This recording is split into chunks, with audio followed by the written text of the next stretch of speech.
Greetings and salutations, Dave. Well, hello, Ian. How did you get into my domicile? I don't know, but I'm going to touch your face at some point during this podcast. I cannot wait for a Starlink face waterfall. It's going to happen. It's going to happen. Yeah. Nah, it's not going to be right now, but it will happen before the end of the show.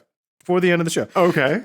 Now, Dave, hi, hello. Hello, Ian. We decided that we should be in person for our year-end spectacular. This was your idea, and it's a fantastic idea. So thank you, Ian. Yes. Thank you. Now, I think this last year has been very educational for us. I think we've grown as a podcast. I think we've come into our own as like interviewers. I think we've gotten a lot better as interviewers. Yeah. Some other things. One thing that we've been doing for a large portion of the year, maybe the whole year, is that we've been playing the Cardle.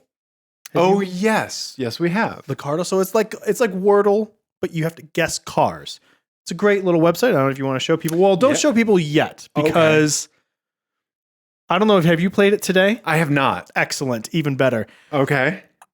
It was something just to give you an idea of where my headspace is at right now. Okay. I did not get the Cardle today. Really? And there's no other way to say it. No.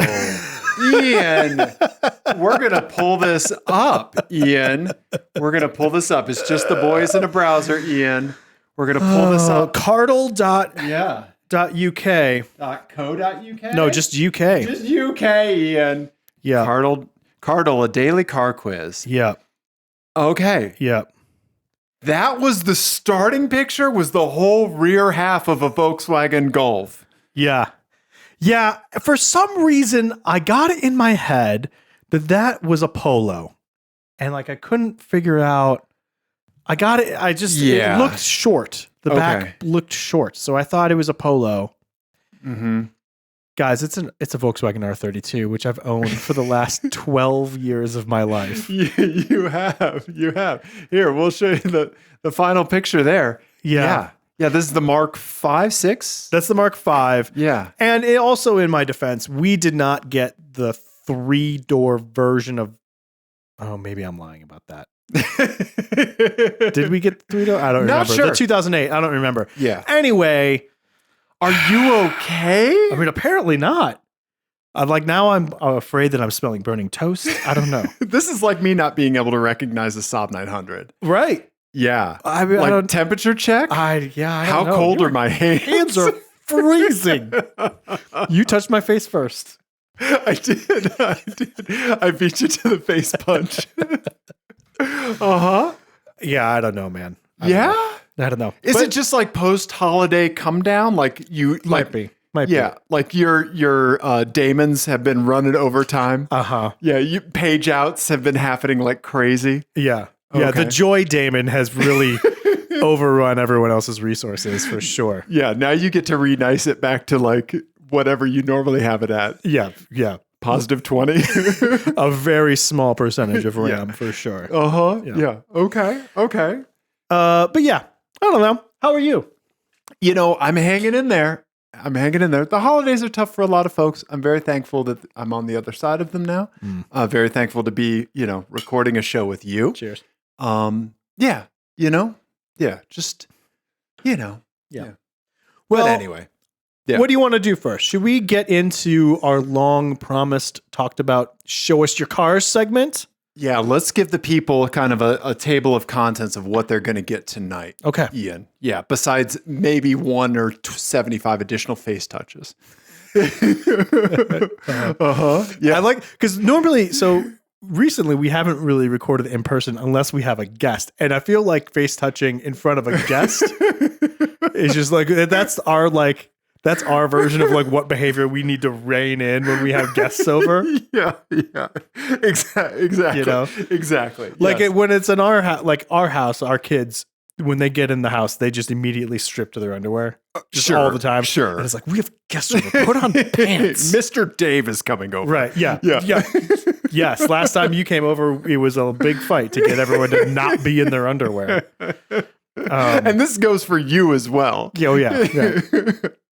But yeah, that's our version of that is face touching. Yeah. Not in front of the guests, Dave. Yeah. There was I love one of my favorite moments from the podcast with Dimitri that we recorded was when you just gently like placed your hand on my shoulder, like 3 minutes in after I was emoting all of the emotions to him.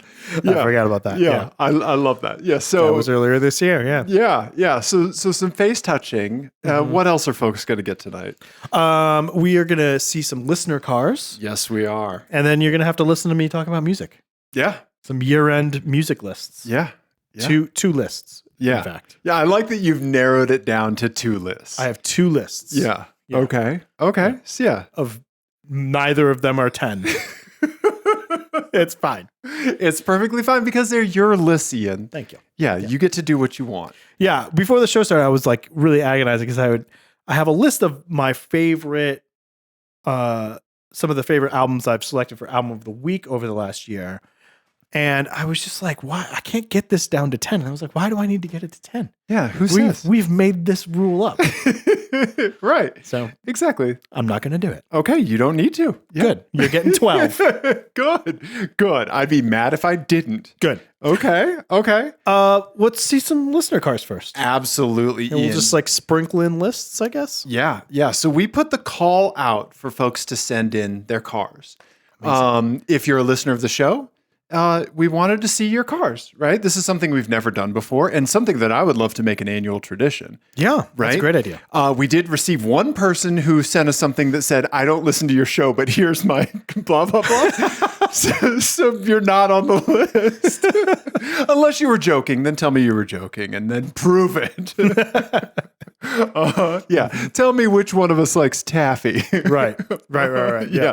That's our CAPTCHA for the podcast. It's just your face and my face. Select the squares of the person who likes taffy.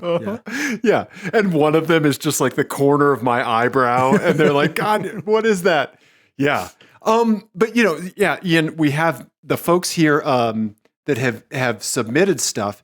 We can certainly just start with the post that inspired it all, if you're okay with that. Yeah, let's do it. Yeah. So this is our buddy Jonny. Thank you, Jonny. Yep. Up in Wisconsin. A longtime friend of the show from way back when. And Jonny sent us this picture of his awesome Ford Expedition in front, or Excursion. Expedition or Excursion? Ian, I think it's an Excursion. I think you're an Excursion. Ian, we can't. Oh, God. Yeah. Both of us are too blind. We're zooming and enhancing. Both of us are too blind to actually see the screen. The monitor's too far away. It's an Excursion. It's his awesome Excursion, right? In front of the Road America's main gate sign. One of the best places in the country. Right. Yeah. Yes. You and I had such a great time there. Mm-hmm. Yeah. Drinking brown water that they called coffee. Yeah. But yes, so Jonny inspired this topic with this post. He just sent it to us one day because he's awesome. And we very much appreciate it, Jonny. A very good tow rig. Yeah. Yes. Right? Yeah. Just I'm a fan of just going nuts with the wheel choice if you have just a big SUV. Just fucking go crazy. Just throw the weirdest shit on there that you want. Jonny has some big deep dish chrome boys on there. Mm-hmm. I'm here for it. Just go crazy. I'm less here for it, but I like everything but the wheels. Okay. That's a great tow rig. It's a great tow rig. It's a great picture too. So thank you, Jonny. Yeah, absolutely. Jonny also sent us a picture of his other car, Ian. You remember his other car? Is it the race car? It is absolutely the race car that may or may not be lightly on fire in this picture. But yeah, Jonny does short circle track racing. Yep. Yeah, and is awesome. So yeah, thank you, Jonny, for sending this in because that car's awesome as hell too. Yeah, I'm jealous of the circle track thing because I'm fascinated by it. Yeah, I would love to see how you would do in a circle track race. I don't know. I don't think I would do well. I don't know. It seems hard. And I mean, and front wheel drive setups, I can't even imagine what a front wheel drive like oval setup is like. Right. Yeah. Like the handling must be insane. Yeah. I mean, look at how tiny the rear wheels are. Right. Yeah. It's so crazy. Anyway. Probably just a little bit of a constant drift. Yeah. Right? Yeah. Probably. Yeah. But you're keeping power down to the front? Yeah. It must be bonkers to drive. So yeah. Hats off to you. Yeah, absolutely. Love it. Yeah. So beautiful red, white, and black livery. Mm-hmm. Love it. Yeah. It's a tribute to a racer that has passed that Jonny knew. And so, yeah, like local legend. The name's blanking me. I'll cut it in. Yeah. Yeah, but thank you very much, Johnny, for inspiring the topic and sending this in. I love it. Yeah, and also being like an OG listener. Like he has been a listener since like Blanket Fort days. Yeah, absolutely has, and we're gonna touch on that a little bit later in the show from another one of our buddies. Okay, Yeah. all right. Yeah. So, yeah, thank you very much, Johnny, for sending that in. We love it. Yeah, Ian, what else you want to see on here? We have a list. Yeah. Do you want to go alphabetical? I mean, we can. Yeah, for sure. Yeah, and then while you kind of talk through it, I'm going to pull up the text that they sent us about this car in our Google Voice here. But yeah, let's check out these from our buddy Aaron. Yeah, longtime listener of the show as well. Yeah. Yeah, so thank you, Aaron. Yeah. Here you go. Here's the first one. Oh, sweet. Porsche Boxster. Yep. That's an original, first gen? It is a first gen 1998. This is what Aaron sent in. Yeah. 1998, it's red with the black convertible top, tan interior. 1998 base Boxster, manual transmission, about 89,000 miles. Oh, wow. That's great. Picked it up for $8,000. Oh, those things are so good. And like I know like it's not an S or whatever, but it's still such a great car. Right? And they've aged so well. I love fried eggs headlights. I do. I love them. Yeah, I never really understood the whole. You never had an egg allergy? Right. Yeah. It was so strange. Yeah. The freak out over that. Right. To begin with, because I don't think I was old enough when they came out to like have a strong opinion about it. Sure. It was just a cool thing from Porsche. Yeah. It was just like they came out, I think, when I was in high school. Yeah. And so it was just like, oh, this is what the new Porsches look like. Yeah. You know? And I had never really had. Obviously, I wasn't old enough to own a Porsche, and no one in my family had a Porsche. Right. So it was like, oh yeah, those are cool. Right. Yeah. Yeah. It looks so clean. It looks so great. Yeah, Aaron, we're so psyched for you to get some stick time behind this. He said it's been at a friend of his at a buddy's winter storage. However, this spring he's going to have his time with it. That's great. Yeah. Also, Porsche does tan interiors, I think, better than anybody. Right? Yeah. I'm not a huge fan of that, like kind of more darkish red baseball leather interior. Yeah. Yeah. I like this lighter Yeah. color. Yeah. Very, very good. Yeah. Beautiful car. Yeah. I never shat on the Boxsters. I think the Boxster always lived in the shadow of, like, it was always judged on things that it wasn't, and it was never judged on what it was. Right. Right? Right. A small car with an engine. Is it mid-engine or rear engine? It's mid-engine. Because yeah. it's the same car as the Cayman. That's right. Yeah. So it's mid-engine, flat six. Mm-hmm. Yeah. It had a smaller displacement, but it was a smaller car. Yeah. And that's rad as hell. Yeah. And I think they always made, and the other thing about these things is that like they always made sense as like the second owner. Yeah. As like a second car sort of, or second owner of the car sort of thing. On the used market, they've always made a ton of sense and have always been really intriguing. Yeah. But yeah, they're great cars. Right? They're so much fun. We should do a list sometime of the cars that made way more sense to be the second owner of. Oh God. I mean, it's all the German cars. Honda CRZs. Right. Right? Yeah. The Lexus Prius equivalent, the CT200H or whatever that is. Yeah. It's all the cars that were like massively overpriced when they were new. Yeah. You know? Yeah, right? Yeah. Yeah. So anyway, yeah, awesome. Thank you for sending that in, Aaron. Yeah. A+. Really appreciate it. Yeah. Now this one, I am 95. Is this the guy who said he doesn't listen to the show? No, it's not. And so Andy is an old friend of mine. Andy Rine. He's an old friend of mine. He is hilarious. We'll have to have him on sometime because I want him to talk about, I don't know if this is what he sent in or not, but he has an old Fox body. Is that what he sent in? Ian. It's his sweet ass Fox body Mustang in like teal, like blue, sky blue, or teal, like seafoam blue. Yeah. So Andy has never really, I didn't think Andy ever listened to the show, but lately he's been sending me just random text messages about the show. Okay. One of which was, I think I could land a plane with no context. Okay. And I didn't know he listened to the show at all ever. Okay. And then he just said, I think I could land a plane. Okay. And then it was a group text with me and Andy and his wife and my wife.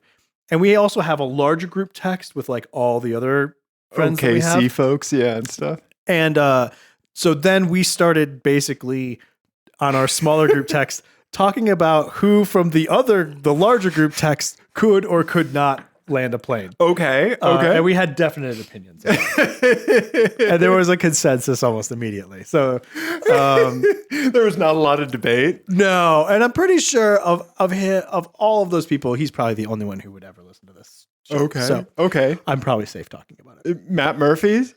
He was not. No, he's not in that Okay. other group text. No, Okay.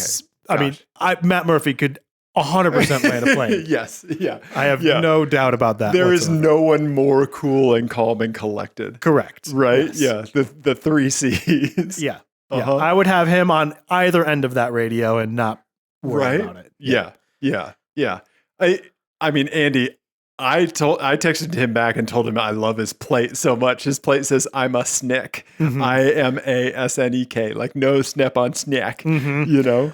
So this, he's had this Fox body since high school. No way. Yeah. Like, so I think he's the second owner of this car or something. Okay. It looks so good. He's got the turbine wheels on it. It is very cool. Yeah. I love it. I've never gotten to ride in it or drive it. Well, that's because Andy doesn't like you very much. That's true. I think he said in his text that he said I'm his best friend, but he's not my best friend.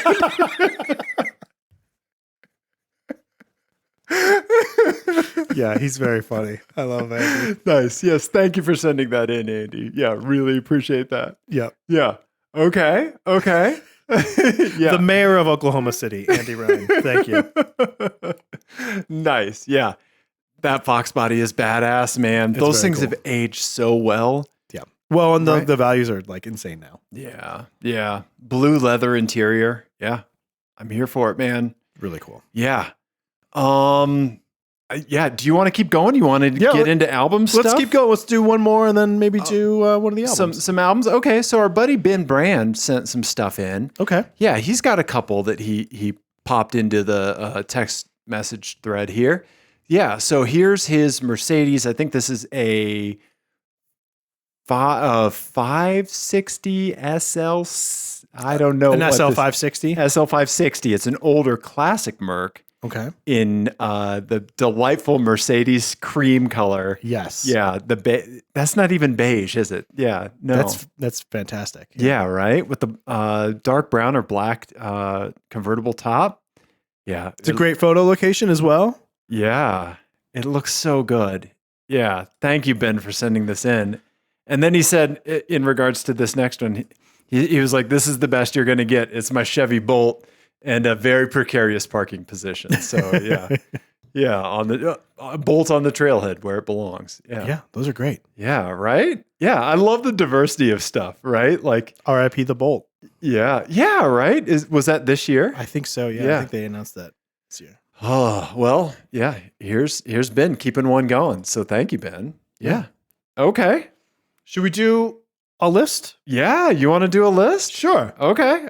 I want to do. I'm going to furiously Google, so I'm going to hug up on the keyboard here. Okay. Ian. I'm coming in close. So at the end of the show, I want to do kind of my favorite album of the weeks. Okay. That I did. Okay. But now I'm just going to do kind of like my favorite albums of the year. Okay. And I don't have any overlap. So I specifically didn't include any of these on my Okay. album of the weeks. All right.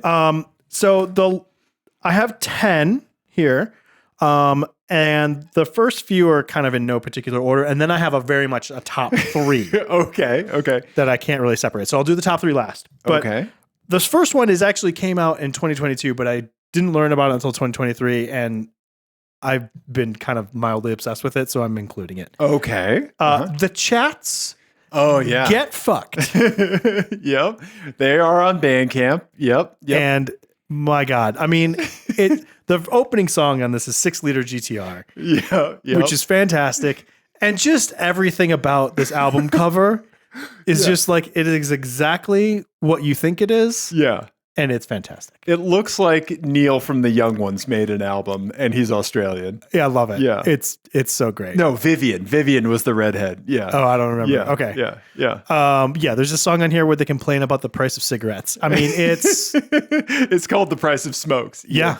Okay. Nothing is over like 3 minutes and 40 seconds. It's Perfect album. It's so good. Okay. Yeah. Okay. Check And that one out. I know how much you like this. Is this one of the lower ones you think? Yeah, this is like an also ran. Okay. Okay.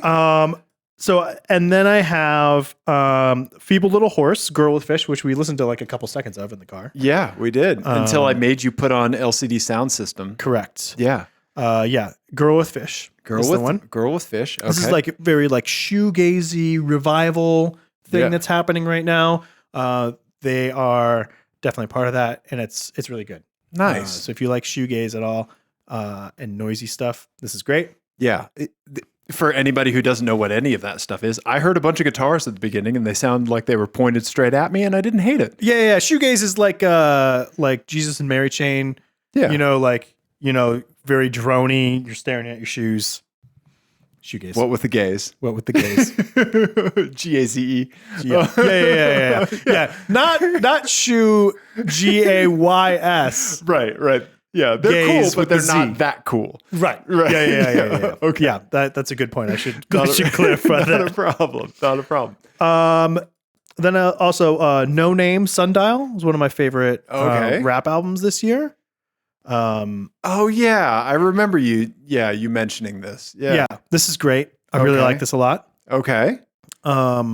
She's really cool production, and she's just very interesting. Nice. Then I had the Aphex Twin. Oh, yep. Black box recorder. Yeah. Black Box Life Recorder or whatever it is. That whole that EP is fantastic. Yeah, and you got to play with the augmented reality stuff when I was over at your house. Yeah. Very cool. So the guy that does all the visuals for Aphex Twin for all this recent run, it's a guy that goes by the name of Weird Core. Mm-hmm. He did a talk about how he produces all the visuals. It's with DaVinci Resolve renderers and an Xbox controller. And he just does all this shit live, and it's all just reacting to the music. If you want, I'll send you the link. I can post a link in the description about like how him doing the talk. It's like 20 some odd minutes long. It's really cool. Yeah. That's cool. Yeah. He keeps his face blurred the entire time. Huh. Don't know why. Maybe he's Banksy. Who knows? Yeah. Fucking weirdos. Yeah. But I'm really glad that you like that album. I think it's great. Yeah. Okay. Yeah. Nice. I really liked it. It was definitely one of my favorite It's electronic records this year. So fucking good. Yeah. Next one is Carrot Jackson, and the title of the album is Why Does the Earth Give Us People to Love? Earth give us. Yeah, we're just gonna hit enter. Yeah, that's the one. Carrot. That's the one. Oh, I typed carrot. CARROT. Carrot Jackson. Okay. This is like a weird folk record. Weird like experimental folk. I would term it, and it's just like transfixing. Like you just like can't stop listening to it. Really? It's really out there, and like it's one of those records that like I really enjoyed listening to it. I'm not sure if I enjoyed it. Does that make sense? Yes. If I got joy from it. Yes. Yeah. No. Like, and do you think you would go back to it often? I only listened to it like twice. Right. But like I just really liked processing it. Yeah. Yeah. More than I got like enjoyment from it. If that makes sense. No, I completely understand that. Yeah. Yeah. Yeah. Okay. And actually this next record sort of falls into that same category a little bit. Okay. Fever Ray, Radical Romantics. So Fever Ray, I'm not sure you're going to love this album cover, to be honest. Okay. Is it covered in clowns, Ian? No. Okay, that's a little spooky, Ian. It's a little weird. Yeah. So Fever Ray is Swedish. Okay. They were one half of The Knife. Yeah. Which The Knife is like a fantastic, like early aughts or mid aughts, sort of electronic duo.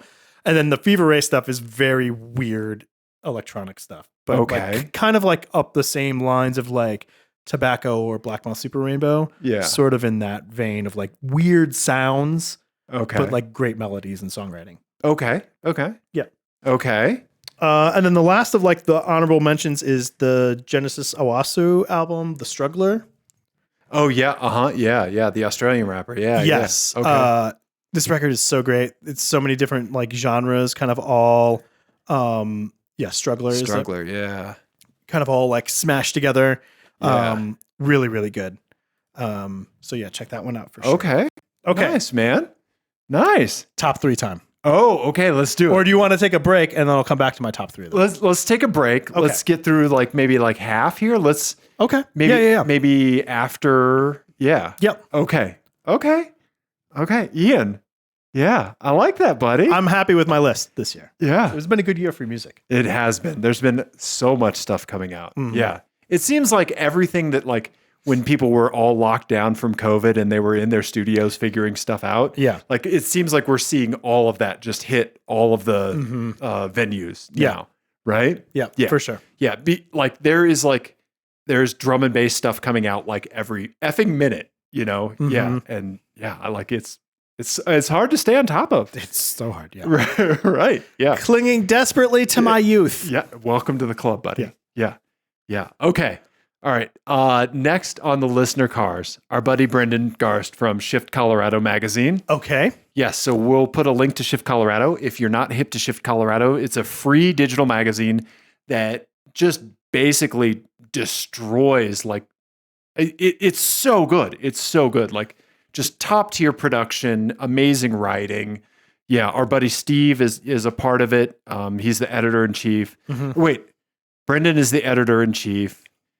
Steve is the publisher. Publisher. Yes. Yeah. So it's completely free, PDF, web-based, whatever. Yep. Highly recommend you checking it out. We'll put a link in the YouTube description for sure.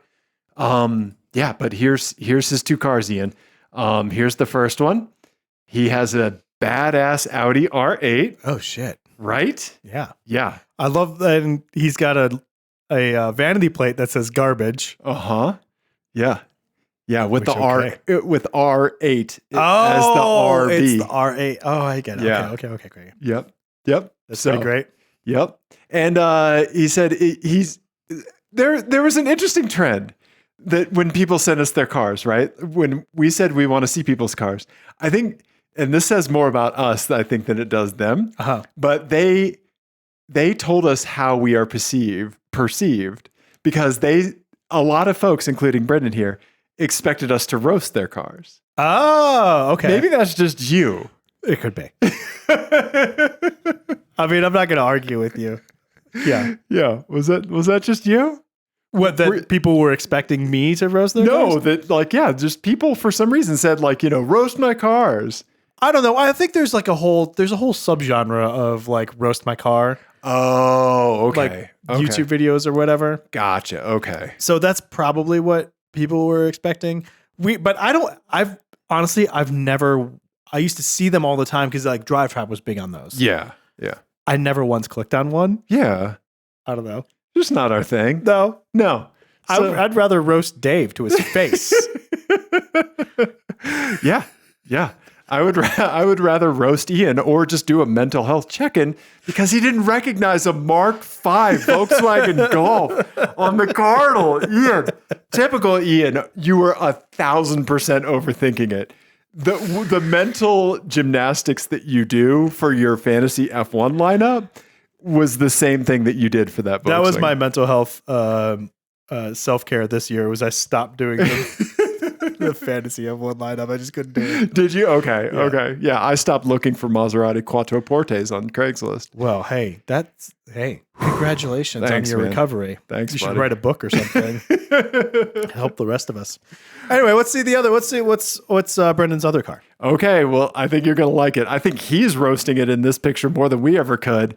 It is. That's the same picture, Dave. We're doing this. We're doing great. We're doing it live. We're doing it live.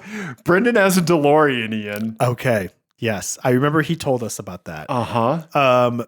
Yeah. And if I remember right, he did say that it is almost always broken. Yeah. And here he is, audio listeners. He's just flipping it off. Yeah. He's got 2 jack stands and a jack. Yep. And he's very far away from it. I'm assuming this is the stage that I usually get to during car repair, which is that I've gotten everything mostly apart, and then the thing that I need to get to won't come off the car. Yes. And so I'm walking away from it in disgust, and I've turned back to register my displeasure. Yep. You're taking a lap. You gotta take a lap. Right. You gotta go get a beverage. Uh-huh. Wash your hands. Uh-huh. Come back. Yep. Hydrate. Yeah. Yep. Yeah. Yep. Uh-huh. And yeah, if this job was supposed to take 2 hours, this would be like 5 minutes into that 2-hour job, but at this point it's going to take you 16 hours. Right. Yeah. Right. Yes. This is the very moment that the first bolt sheared off. Yes, exactly. Yep. Yep. Which is step 3 in the repair manual. Yep. I feel your pain here, Brendan. Yeah, for sure. Yes. So I don't feel your particular French engine pain, but yeah, and cocaine fueled stainless steel body pain. all right. Yeah. But dude, thank you for sending those in, Brendan. Yeah. Godspeed. Absolutely. Shift Colorado magazine, everybody. Yeah. Fucking check it out. Yeah. Our buddy Brian sent in some. Here, I'll pull this up. You tell people what it is, and I'll pull up Brian's text on it. Oh, is this a Monte Carlo? It is. It's his race Monte. Oh, this is a Monte Carlo Lemon's car, it looks like. Yep. Fantastic. Like 90s, like early 90s. Yeah. Monte Carlo? 1997 Chevy 97, okay. Monte Carlo Lemon's car. He says it identifies as the Fast and Furious Supra. Yeah. Oh, that's what that paint scheme is. I know. Yeah. I was like, I know that is. That's It's the orange. Yeah. From the firewall forward, it has been swapped with the running gear, subframe, suspension, and brakes from the Cobalt SS Supercharged, Oh, interesting. along with a whole mess from a bunch of other vehicles. That sounds like that's what would be required to make that happen. Yeah. Oh, there it is with the Supra. Fantastic. Yeah, the Supra He's also Hot Wheels. got the grocery list racing stickers. Oh yeah, he does. on the bottom, Yeah, which is bread, eggs, hilarious. ham. Yeah. I love those. I love those too, man. Yeah, see those on minivans. Yeah, Mhm. yeah. There's the engine bay. Whoa. Yeah, so that's the Cobalt SS engine. Oh, Yeah. he's got a Toyota badge on it. Yeah. I don't know why. Yeah. Because it's the Supra. Oh yeah, it's the Supra. There you go. Yeah. Okay. Yeah. He said the reasoning for the swap as well because lemons. Mhm. We also wanted a manual transmission, a lighter, more tunable package. Absolutely. Slight bump in power, better suspension and brakes make the car about 10 seconds a lap faster than our stock track in Connecticut. Yeah. Yeah. At our home track. Yeah. Yeah. I'm sorry, Fantastic. 10 seconds a lap faster than the car is stock at their home track in Connecticut. Oh, that's huge. Right? Yeah. Yeah. Yeah. It looks great. Yeah. That's a really smart swap. Right? I like that a lot. Yeah. Who gets tempted into fewer cylinders when making a swap? Well, yeah, fewer similar. I mean, it's got to be so much lighter, and I'm guessing the weight distribution is like way better Right? because that was the V6, right? It was the It was. it the 3.8 Yeah. with like it was all like Yeah, way far forward. Yeah, it was all the way I mean, you up can see here. where the Yeah. strut towers are, Yeah. so you can see how far in front of the wheels Uh-huh. that 3.8 was. That's really smart. I like Right? that. I like that swap a lot. Yeah, that's an awesome idea. Yeah. I'm very curious what like the corner weight difference is between this swap and the stock. Right? I'm guessing Yeah. it's a lot. It's Yeah. pretty dramatic. I love it. Yeah. Very cool. And he said, here's his other money pit. Ian, I know this is right up your alley. Yeah. Right? This is my controversial, my like hot take, my automotive hot take on this is that this is the only good car that Subaru has ever released in America. Really? The 2.5 RS. Yeah. I think it's definitely the best looking car that Subaru has ever had in the US. I think there are STI variants like overseas that are better looking Okay. or as good looking as this, Yeah. but nothing that they've brought to the US I think is as good looking as this car is. Okay. Like the proportions are actually don't look weird Right. because like every other Subaru, Yeah. they all look off, Right. Right. you know? Yeah. Like uncanny valley of cars sort of thing. Yeah. But this is it's just right. Right. It's very understated. Mm-hmm. I think it ages absolutely very well. And it's got huge ass fog lights. It does. It does. Yeah. Yeah. He said this is a 2001 2.5 RS2 door.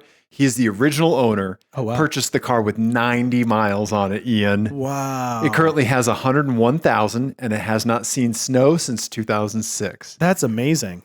Tastefully modded with bigger brakes, adjustable struts, and period correct bolt-on turbo kit Hell yeah. from a company I'm not even sure exists in the US anymore, AVO Turbo World. AVO Turbo World. I love that name. No idea. Yeah. Unfortunately, it's very dirty and sat all summer due to a lack of time to replace a much needed wheel bearing. But yeah, I mean, these are great. I love them. Yeah. Awesome. Yeah. Best Subaru ever. It's really good looking. I love it. Dude, I'm digging the variety, right? Yeah. Speaking of variety, our buddy Chris sent in a triptych of his, or a collage of his cars. Yeah, 3 cars here. Okay. Ian, I mean, I think Chris is really knocking it out in the luxury race daily beater cat, like the Holy Trinity. Yeah. Okay, here you go. You tell me what you think, buddy. Okay. Yeah. Okay, so we've got an Acura TL. Yep. Okay, the coupe. Yeah. Very cool. In silver, I think it's the 2009, if I'm remembering correctly, but 2003, I'm sorry. Acura CL Type S. Those are hard to come by, man. Yeah, I haven't seen one of those in a long time. Right? Yeah. He's got a Honda CRV. Yep. And then we've got a little CRX race car or Civic SI race car, it looks like. Yep. 89 Civic SI that he says is perpetually broken. Yeah. When it isn't broken, I use it for autocross and track days and other enthusiast activities. It's B series swapped with a bunch of other mods. Suspension, brakes, interior, exterior, as well as under the hood. And all-wheel drive 1999 Honda CRV. Yeah. Our buddy Jared, who lives in Kansas City. Had a couple of these in Denver, the CRVs, and they were stolen almost immediately. No. Like radios getting stolen. It was crazy. Oh, man. Those things get stolen a lot. But that Civic SI, that's one of my favorite body styles. I love it so much. And black with gold wheels. Right? That does things for me. Chris, you're killing it. Yeah. And the clear glass. I like the clear glass. Right? Like, it looks really good. It does. Yeah. Yeah. I'm here for it. Yeah. Amazing. Yeah. All Honda. All Honda. That's a good all Honda 3-car garage. Right? Yeah, like if you're picking something from one make and you just kind of get whatever you kind of want and like attainable. Yeah. Right? Like, we're not throwing like NSXs in here, right? But this is a pragmatic garage. Like this might be like the most pragmatic garage that of folks that we know. For sure. Right? Yeah. Yeah. As a matter of fact, make worse decisions from here on out. Now comes the roasting. Yeah, you need to make worse decisions, please. He said the Civic's broken all the time. It could be worse. I believe in you. I like that your advice is that you want him to drive less. Yeah. Uh-huh. Yeah. Yeah. You need more pain in your life, clearly. I think you would be a fantastic college counselor. You know what? Let's add some more philosophy classes. Yeah. Yeah. Okay. Would be my advice to everybody. I like that, Ian. Well done, buddy. Okay. Yes. Thank you, Chris. Yeah. Yeah. Okay. Let's do this one, and then let's do some. We got a lot more to go through. We do. This is going to be a long show. Let's keep going. All right. We got it. Yeah. You want to announce this one? Yes. This is our good friend, David Obachowski, very talented writer. Fucking love him. Musician. Really, really good guy. And I have actually gotten to drive this car, as have you. You've gotten to fix this car. I have gotten to fix this car. Yeah. This thing is so cool. Oh, buddy. Yeah. And it's got a tree on it. Oh, that's fantastic. Yep.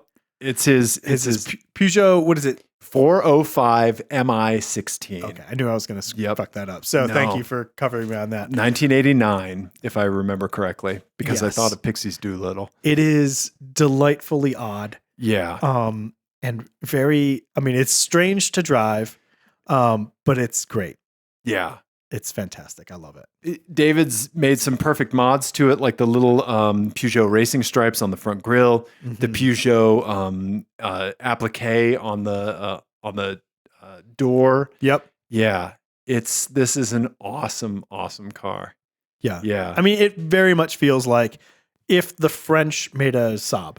Yeah, that's a great point. It even smelled like when I got into it, it even smelled a little bit like a Saab. Yeah. The interior is amazing. It's really cool. Right? Very plush. Yeah, very plush. The thing that really like just instantly smacked me in the face when I drove it was just how free revving the engine seemed.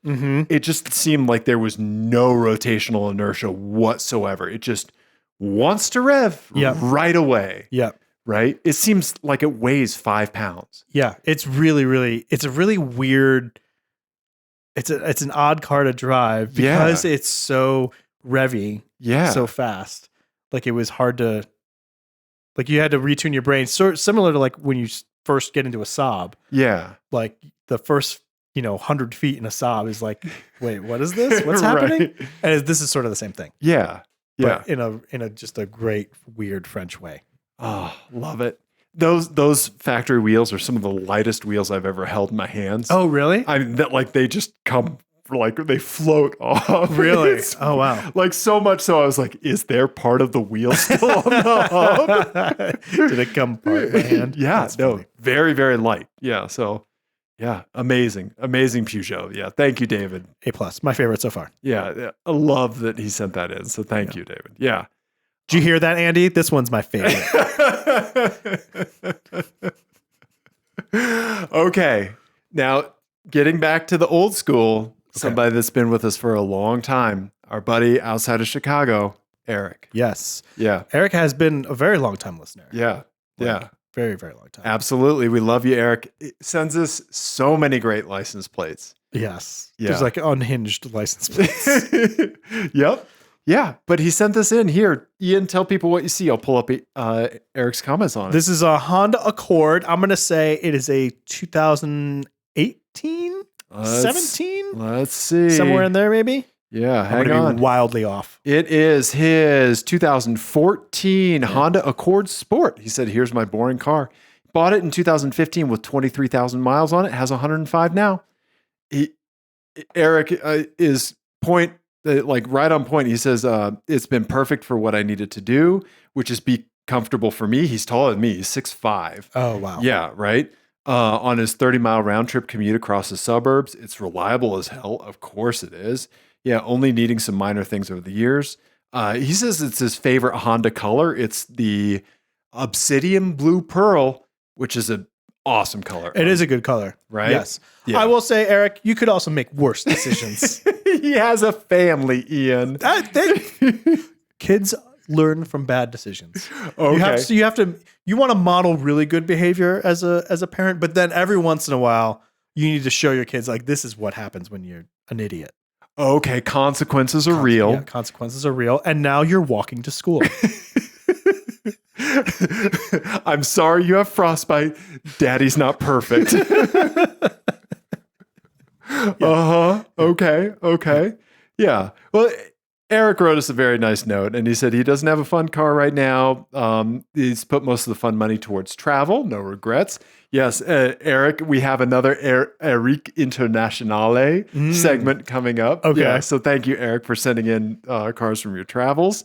But there's a chance my Accord may be giving up its garage spot soon and maybe living in the driveway. Oh, yeah. Keep us posted on that. So, So he says, cheers to a happy and healthy 2024 and beyond. He said this last year was pretty awful on a personal level, and having you guys to laugh with for an hour a week has always helped. Dude, that means so much to us, and I'm really, really thankful. Yeah, and now I'm slightly worried that this show isn't funny enough, but we'll do better. Ian, this is the show that's about our listeners. Yeah, Ian. Yeah, so are you saying they're not funny enough, Ian? They're not like a clown? Yeah. Funny not enough how? Anyway, that didn't work. Ian? Yes. Ian. Here we go, everybody. You knew this was coming, buddy. I'm gonna let you drive. I'll chime in with some color commentary and what this individual said about their cars. Oh wow. Okay. Well. Okay. So this is my dad's. This is my dad's submission. I haven't seen these. Also, I don't always know how many cars he has at any given point. I was expecting that this would be a learning experience for you as well. We're going to be learning together. And I do like that this is on the coattails of talking about how parents make mistakes. Well, okay. Yeah, let's get right into it. Okay. Which one? Where do you want to start? We'll start with this one. Okay. Okay. Oh, okay. Yeah. This, I believe, is a recent purchase. Is this the Maserati 430? This is the 82 biturbo bought from the original owner who took delivery in Turin, Italy, and was the Maserati racing test bed. Okay. Your dad says it is being updated and restored. Very cool. Yeah. It's a white biturbo. It looks really good. Yeah. I'm so used to the race car Maserati that sometimes it's jarring when I see one that hasn't been like hacked up to be a race car. Yeah. They're like, oh yeah, they were like handsome and understated and good looking cars. Yeah. Right. Yeah. I mean, I love the way the race car looks, but yeah. And actually, I don't know how the race car looks now. So me neither. Okay. Yeah. We'll talk about it in a minute here. Yeah. Thank you, Eric, for sending these in. Yeah. So Ian, how about I just hit you with another Maserati? This is like I'm a TV detective and I'm like, have you seen this guy before? Right. Yeah. Like you're unloading boxes in an SVU episode. Yeah. And I'm Mariska Hargitay. Oh, I did hear him talking about Maseratis. Yeah. Then you throw the box at me and run away. Yeah. Yeah. Yeah. And he did say one weird thing. Yeah. Right. Yeah. Yeah. So there is the Maserati. This is the Ian. Your dad is screaming at YouTube right now. Yeah, I don't know which one this is. So this is the latest so when your dad says latest, this could mean latest purchased or I think that means latest purchase. Okay. I'm guessing. Okay. So this is a 1987 biturbo SI with only 9,000 original miles. Ian. Wow. So yeah. So I should take a minute to explain for anyone who doesn't know. So my dad has a champ car team and I race with him sometimes on that. Mm-hmm. And the thing is when you decide to go with a Maserati biturbo as your race car, that usually means you own several Maserati biturbos and you then all of the Maserati biturbo people in the country. Right. And then they just start sending you listings for Maserati biturbos when they come up. So that is what has happened, clearly. Right. And then my dad obviously has way too much storage space on his hands. So yeah. Okay. So that's another one. Maserati biturbo. So the SI, so this was what started it. This is the 87 biturbo SI. That was the first the red race car. Red race car was exactly that. So this is like what my uncle had bought back in the day. Okay. That became the race car eventually. Okay. Your uncle's bad decisions are responsible for what you and your dad are going through today. Yes. Okay. Correct. Should we pin it on Craig? Does he listen to the show? Yeah. He doesn't, but no, I mean, it's congenital. It's a congenital thing. So Craig's bad decisions are directly related to my dad's bad decisions are directly related to my bad decisions. Right. So, right. Yeah. It's all the same. Yeah. It's fine. Yeah. I like that. It's in your genes. Yeah. And that's okay. Okay. Yeah. Okay. All right. Ian. Here's the third one. Here's the third Maserati. This is the 430. This is the 430. Okay. So this is the 4-door variant. Yes. Of the biturbo. Yes, top of the line, as your father says. Oh. A 2.8 liter twin turbo with a manual transmission. Only 90 were brought into North America. That's crazy. Right? It's crazy. It's crazy how cheap these cars still are, too. Yeah. Oh, yeah? Okay. Yeah, they're still pretty cheap. They've gone up a bit, but they're still pretty cheap. Okay. I think 10 years ago, they were like $500 cars. Oh, but they're still they're like Saab territory. Wow. Okay. Huh. Which is crazy. Huh. Maybe I'll have to maybe I'll be bidding against your father. Well, yeah, but then there'd be two people bidding and then the price would have to go up. Right. Exactly. Yeah. The way your dad has it now, he's the only bidder. Right. Yeah, exactly. Yeah. Yeah. No, it's so interesting, like diving this deep into it. Yeah. Yep. Right. Yeah. Lastly, Ian, it's the race Maserati. It's the race car. So I just want to point out, this is the fourth car that we've looked at. Yeah, the fourth Maserati. This is the first one I've ever seen in person. Yeah, congenital issues. Yeah. Yeah. It hasn't been that long since I've been to their house. Yep. This is the first one I've seen in person on this list. And you took this picture. I did take this picture. Yeah. I did take your this picture. dad- This is, I think, in Oklahoma. Yeah, Hallett. Yeah. Yeah, at Hallett. Yeah. Your dad gave you credit for it when he sent it over. Yeah. Man, it looks so good in race trim. It really does. That black and blue livery with the red, trident is badass. And you can't see it in this picture, but the front splitter on it makes it look super cool. It really does. I will say the one thing that really bothers me about this picture is the porta potty, like right, right here, just right by the rear tail light. Yeah. Yep. Yeah. And yeah. Okay. Yeah. Yep. Yeah. Anyway, this thing's a hoot to drive. It's fun. Yeah. It's a lot of fun. Nice. It's a handful. But it's fun. Hey, right? Like best and most fun are not always the same thing. Yes. Right? And you like the best car you have, the best car is the car you have, right? You know? Yep. Right? Yeah. Yeah. I'm very excited to drive it again, hopefully soon. Absolutely. Yeah. Okay, what of your other father's cars would you like to talk about? You've driven this one. I have driven this one. So this is an Aston Martin V8 Vantage, I think in 2007. I can't remember. Yeah. Somewhere in there. Yeah. That generation. This thing is hilarious because it's 06. Yeah. 06. Okay.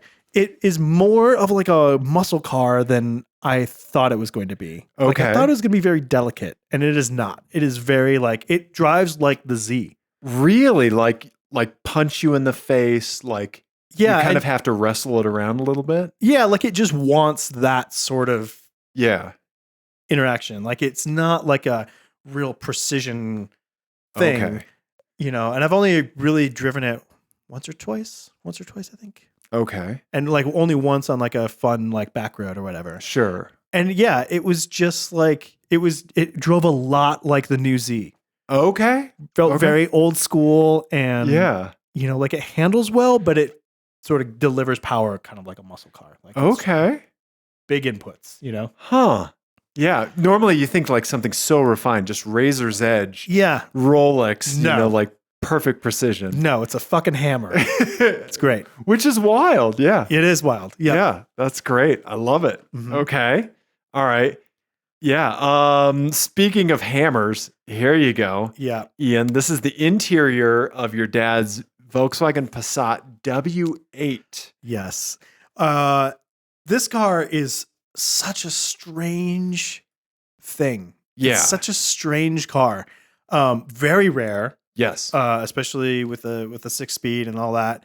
And just a strange car. Like it delivers power in the most like bizarre way, like really like train like.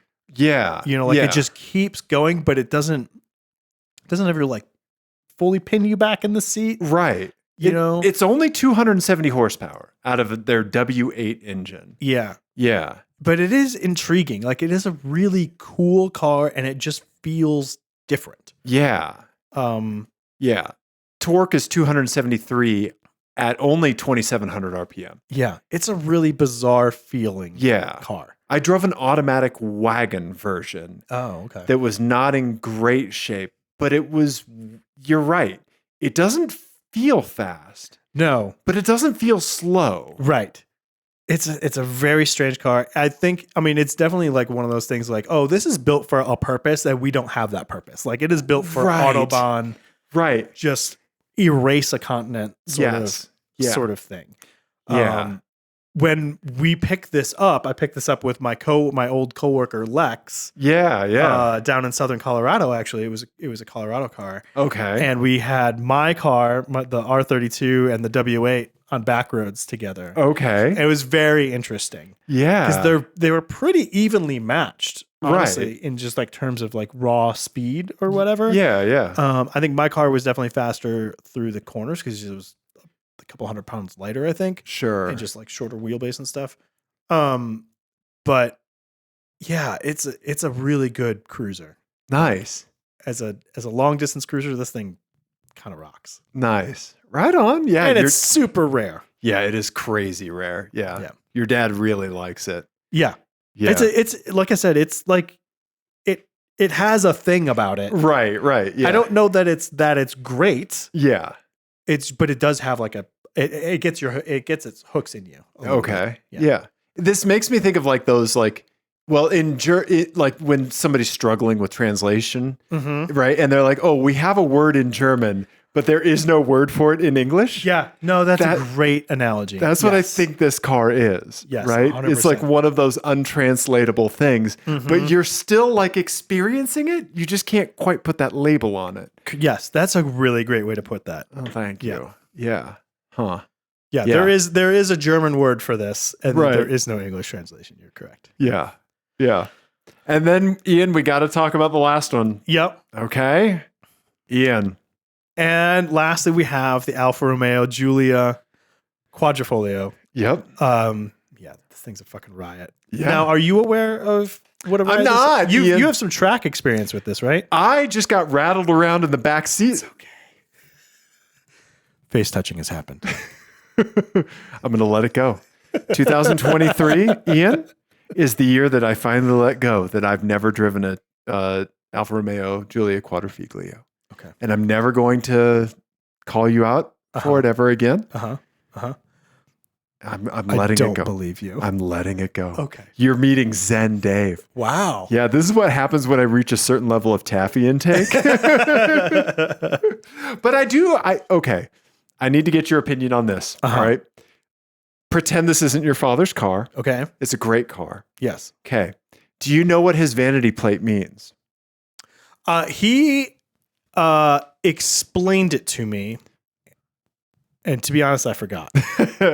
Okay. It means Nürburgring, 7 minutes and 32 seconds. Right. Okay. Yes. I feel like, Eric, that's a little bit of stolen valor. The car did it. You didn't. I love it. Stolen valor. Just a random ginger 1,200 miles away that gets your text messages, not to his personal phone number, saying that. Stolen valor. I don't know. Something Who's roasting cars now, Dave? I don't know. I don't know. I don't know what else to say about that. Yeah. No, I mean, it's a very inside baseball license plate. The car is fantastic. Oh, it's an amazing car. I love it so much. Yeah. Any car that like has a bananas top tier model that delivers the way that one does, and then has a base model that just fucking slaps. Yeah. Right? Who cares if there's 30 different fonts on the interior? You all, and I'm sure the interiors of all those have fallen apart by now. Oh, yeah. Yeah, no, the Giulia just has a feel about it that is like, it's fucking magical. Yep. It really is. Yep. Yeah. Thank you, Eric, for sending in your cars. Yeah. Or I should say your current cars or the cars that you're just willing to own up to owning in this forum. There could be more truth to that. Yeah. Yeah. This is like your dad's version of a secret family. Right? It's just a storage unit with a bunch of cars in it. Yeah. Yeah. A little bit. Yeah. You're going to be like, you had a De Tomaso Pantera this whole time. Yeah. And you never told me. Okay. All right. Well, Ian. Yes. I think we're going to do this one. Okay. And then we're going to get back into Ian's list. Let's do it. Okay. All right. Because this one is fantastic. Okay. So this is from our dear buddy Israel. We've got a lot of files. We do have a lot of files. So Israel's a longtime listener. Yes. I've been cycling with him. He's an incredible cyclist, very incredibly diesel. He took my buddy Eric and I on this ride that destroyed me. Yeah. Yeah. I sold my bicycle after that. Yeah. He basically just said, climb up this giant rocky hill, Dave. Yeah.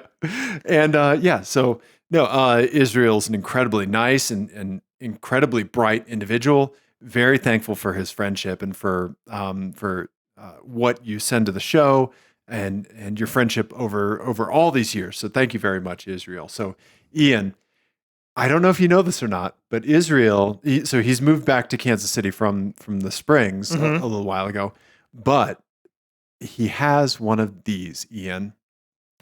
Oh. Yeah, tell the people what you see while I pull up Israel's information on Am I looking at an FD RX-7? You are, Ian. That is fantastic. Right. I like it in green too. Yeah. The green is great. Yeah, that darkish greenish bluish color, right? Really cool. Yeah. Oh man, these are cool cars. Yeah. So I knew that he had this. We talked about it a little bit. Yeah, but this is the most that he's ever the most details that he's ever given us about it. So here, yeah, you can, if you want to drag some of these pictures in while I read Israel's email here. So yeah, so pretty. So he calls it his forlorn ass RX-7. I bought it when I got my first full-time job after dropping out of college in 2002. I was dumb and it broke in 6 months, but I refused to let it go. I bet. I had to keep insurance on it for the next few years while I paid it off and plotted on getting it operational again. I had to move 8 times in 20 years since, including to Colorado and back to KC. Oh, that's a great picture. Yeah. There's Israel there washing it and his son there. Yeah. That's fantastic. Right. Got married, had a couple kids, went to school, got a real boy job, got hit by a car thrice, but only last time is relevant here. And now there's a pretty solid chance I'll actually be able to sort it all out. It was a terrible car 20 years ago, and it's got to be exponentially worse now, but the heart wants what it wants, right? Yeah. Oh, yeah, there's Israel's Bianchi bicycle that he freaking crushed me on. Oh, nice. Back there. I love that bike so much. It's such a great bike. Yeah. The car is Montego blue on tan leather interior base model. It's no fancy Bose stereo sunroof or stiffer suspension. It's the most old man spec, which was very uncool in 2002, and I'm not aware of its current coolness status because I have become an actual old man in the interim. In the first couple of years after it broke, I worked on it occasionally with much help from local rotor heads. Kansas City has a big rotary scene. Oh, okay. Yeah, yeah. A high school friend of mine, Clayton, and a friend of his were big into that as well. That was how I got stick time in the 10th anniversary RX-7, this second gen. Oh, okay. Yeah, single turbo. Yeah. Nice. Let's see here. I'm hoping, let's see. So it has a remanufactured engine from Mazda with the most basic bolt-ons. I'm hoping after getting the injectors cleaned out and a few safety measures, it'll start up and run enough that I see what other things need fixing. The last time I drove it, 2009? Wow. Ish, just around the block, and it would not boost properly. A lot of parts are NLA, exorbitantly expensive, so fingers crossed. As much as I would like to keep it as stock as possible, I think I'm willing to trade a fair amount of originality to have a modern computer. He says not 8-bit, and the ability to run on E85, primarily detonation prevention. Yeah. Right? Yeah. Yeah. Possibly a single turbo for simplicity, efficiency. Yeah, he says, I do not have dreams of a track monster or street racing domination. I would just like to get the car running and reliable as much as possible. Probably some amount of modernization is appropriate. Absolutely, Israel. Yeah. It's kind of a bucket list thing for me to do, to drive the car to LA for 7 stock someday. Maybe I should buy a VW Phaeton with a tow hitch as a double this is my favorite, as a double Icarus contingency. Yeah. Appreciate y'all. Now, see everybody else who I was saying you could make worse decisions? Here we go. Here we go. FDRX7. Now we're talking. Yep. Being towed by a Phaeton. Yep. He said that these pictures are from the car's last move. Family moved back to KC in 2021. There was no, let's see, we were in an apartment until we could find a house. Yeah. Let's see here. I will say one thing I want to say about this is that I know this is like a base model RX-7 or whatever. Yeah. There are some times when the base model ends up aging almost a little bit better No, I agree. than the like the fancy ones or whatever. Yeah. This looks so good. It looks so like simple and clean Yes. now. Yes. And like not as fussy as with like the wings and everything else. Right. And Yeah. the extra scoops. Yeah. An appropriate amount of meaty meat sidewall on the wheels. Yeah. And tires. Right. It looks Jaguar-esque in its like proportions. Yeah, right? that's a good point. Yeah. Without all the stuff on it. Yep. I think it looks good. Yeah. Yeah. Israel. Yeah. Thank you so much for sending us all the pictures of your FD. Yeah.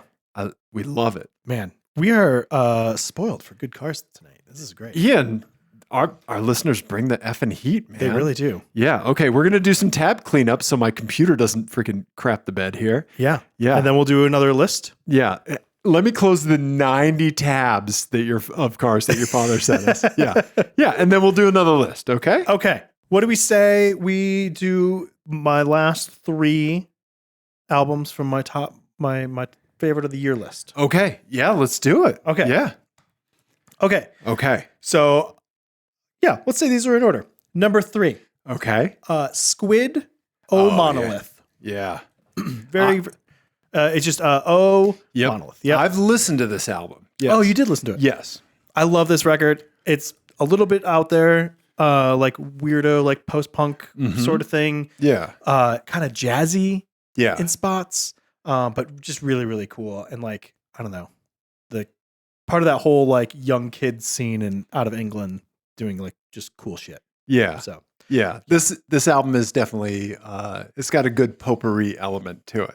yeah, Right? Like, yeah, there's a lot going on. A lot going on for a lot of different tastes, and it all kind of comes together nicely. yes, yeah, Yeah. it's like one of those weird things that like, if you asked someone to like just list the things that are in it, you'd be Yeah. like, well, this sounds like a mess, Right. but it all works. Yeah, absolutely. Yeah. The it's great. weird beef stew that you had at that one weird restaurant one time. And you're Yes. like, wait, there were apple cores in it? Yeah.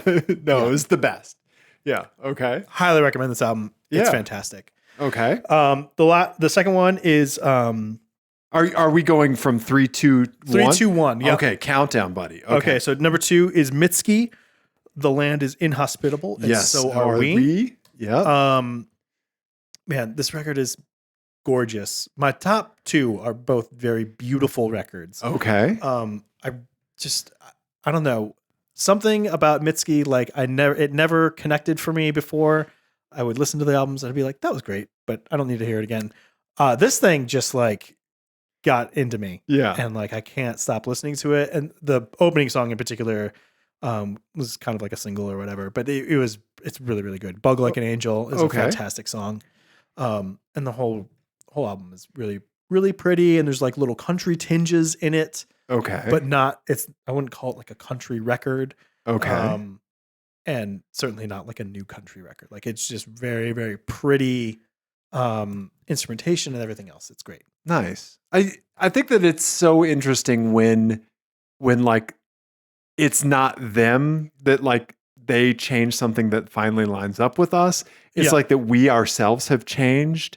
Yeah, probably a little And bit like- column A, column B. Right. Yeah. And those resonances just finally happen. Yep. Right. Yep. I Yeah. can think of tons of records like that. And there's ones that like even, there's a lot of bands that I love one record Yes. and nothing else hits, Right. like nothing else connects with me. Yeah. But I will like fight someone over that one record. Right. Right. Yeah. And maybe this will be the case here, or maybe she'll come out with the next one. I'll love that one too. I don't know. Right. Right. Yeah. But this is great. Yeah. It's so interesting, those checks, like with where they are, where we are. Yeah. Yeah. I love that. Nice, man. Okay. And then my number 1, my favorite album of the year is the Sufjan Stevens Oh, yeah. Javelin. If you need a good cry, man, this record is so good. Yeah. It's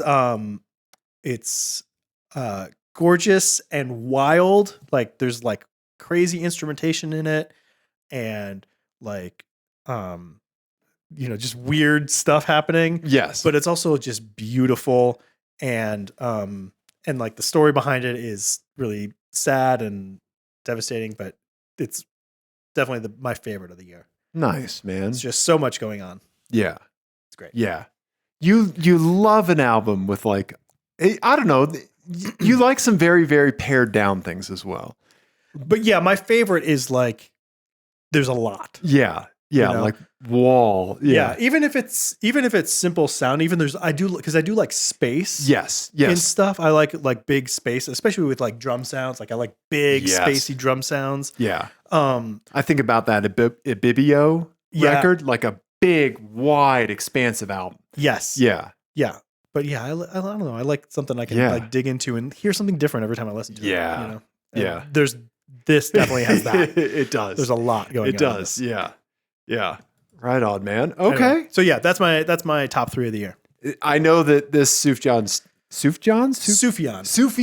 Stevens album, I have a friend of mine, Ed, who absolutely loves this album as well. Yeah. Yeah. Well, and I think this is also, Sufjan just in general inspires this sort of thing, but he's usually a love it or hate it sort of artist. Yeah.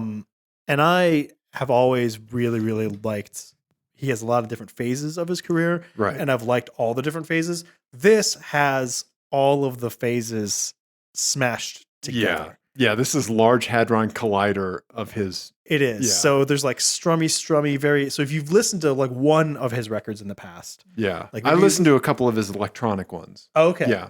Yeah. So he has like crazy electronic stuff. They're pretty out there. Yeah. And then he has like big like orchestrated things with like string sections and horns and that sort of thing. Yeah. And then he has like strummy, just like singer-songwriter type of records. Yeah. And this has all of it. Yes. Which is great. I love it.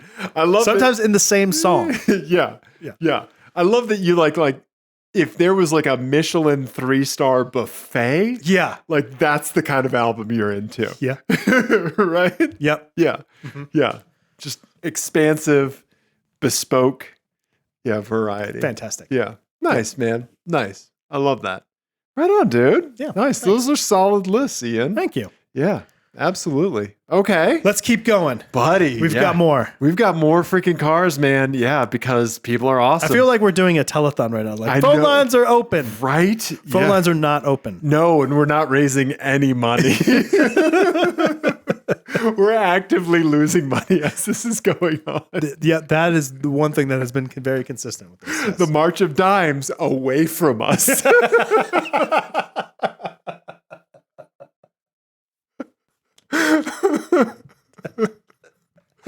Okay. Oh my God. Buddy. That was really funny. So this individual, Jan, sent us a picture, and she said it's one of her 5 sobs, Ian. 5. Oh man. Okay. So Jan, you freaking rule. Yeah. And refer to what congratulations and or condolences, I think. Yeah. Yep. Ian, here you go. Oh God, what happened to the picture? Ian, oh my God, my finder's freaking out. Ian, what's going on? What have you done? I don't know. Oh my God, my browser, What Ian. have you done? What have you done? It was your music, Ian. Yeah, Jan, there you go. Oh. Okay. Oh, a 9.5, a 2011 9.5. Yep, the last generation of what we got on American soil, Ian. It's 9.5. another year has passed. Another year has passed, and it's another year of us still saying, man, that thing still looks really good. Right. And we know they're not great to own, that they are a labor of love. Mm-hmm. Our dear friend Sid and David had one. Yeah. Right? Yeah. The Java monster that they got rid of. Mm-hmm. Yeah.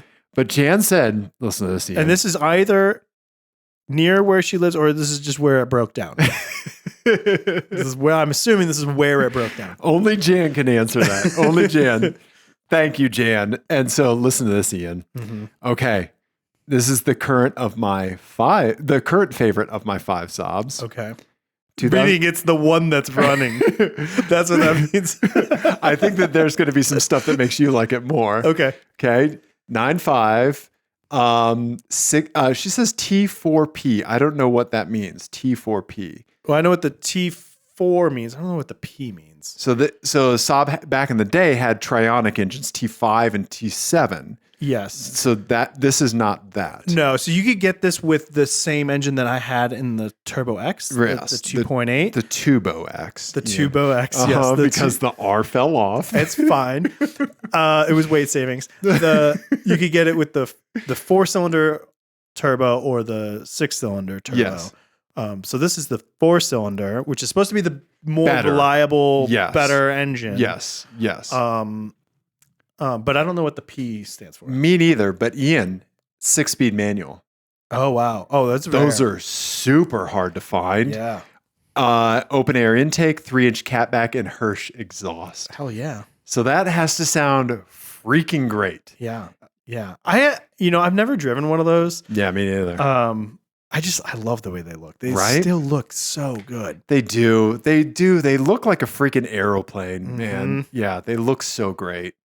Yeah. Jan, yours looks fantastic. Is black wheels with just like the touch of orange on the rim. Yeah, they look great. Love it. Yeah. Thank you, Jan. And hopefully it didn't take you too long for the tow truck to arrive to this location.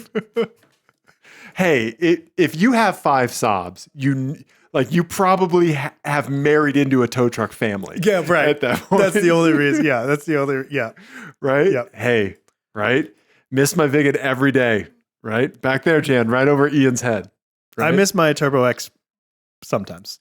You miss things about it. I miss the idea of the Turbo there X. you go. Yes. There you go. That's a whole thing. That's a whole thing. I don't know if we have time for that We tonight. do not. Ian. Mm-hmm. Oh man. Speaking of ideas of things, there is something that I've been fascinated about. Okay. I get these weird hyperfixations on You? Yeah, I know, right? Me of all people. Uh-huh. On weird little things in our country. Okay. Right? Weird little geographic landmarks. Okay. Okay.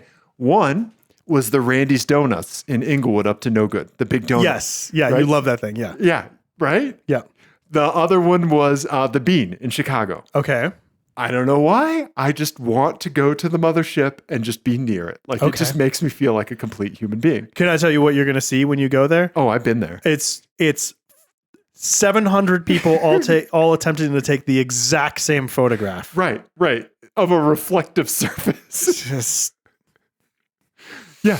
I love it. Yeah. I love it so much. I love the Bean. It's very cool. I have been by there like late at night when there's nobody there, Yeah. and it's really cool. It Yeah. is legitimately really cool. I've done a day and a night visit to the Bean. Yeah. If you're there with other people, like with a large crowd of people, Yeah. it's like, why? What Yeah. have I done with my life to bring Yeah. me to this moment? I'm here for it. I'll take Yeah. Bean anytime. Okay. But another I'll take Bean anytime. I'll take Bean anytime, buddy. We're selling t-shirts now. Another thing that I'm hyperfixated on, Mm-hmm. that I'm obsessed with, that I have not been to, but our good buddy Jesse has. Jesse, longtime listener, longtime friend, Yes. very graciously sold me the Abarth, Correct. right? Yep. She has taken her Toyota Camry van, that's Mhm. what she calls her Sienna, Yeah. right? To the Prada store in Marfa, Texas.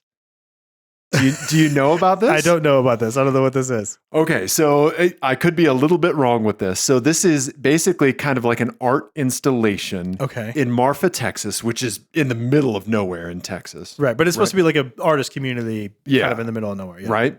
And so it is like this Prada store that is never open, but has things in it, Okay. and it just exists. Oh, interesting. Like it's just this weird, like it's not like I like Prada or anything. Like Right. it's just so weird and so fascinating and so like out there. Right.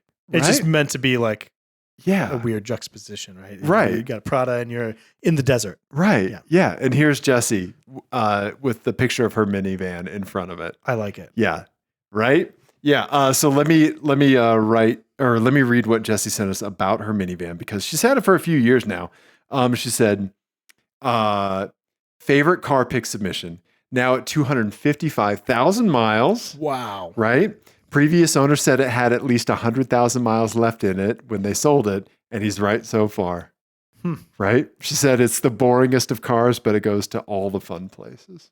Yeah. Right? I mean, we're we're very much on record as being pro minivan on this podcast. So Yep.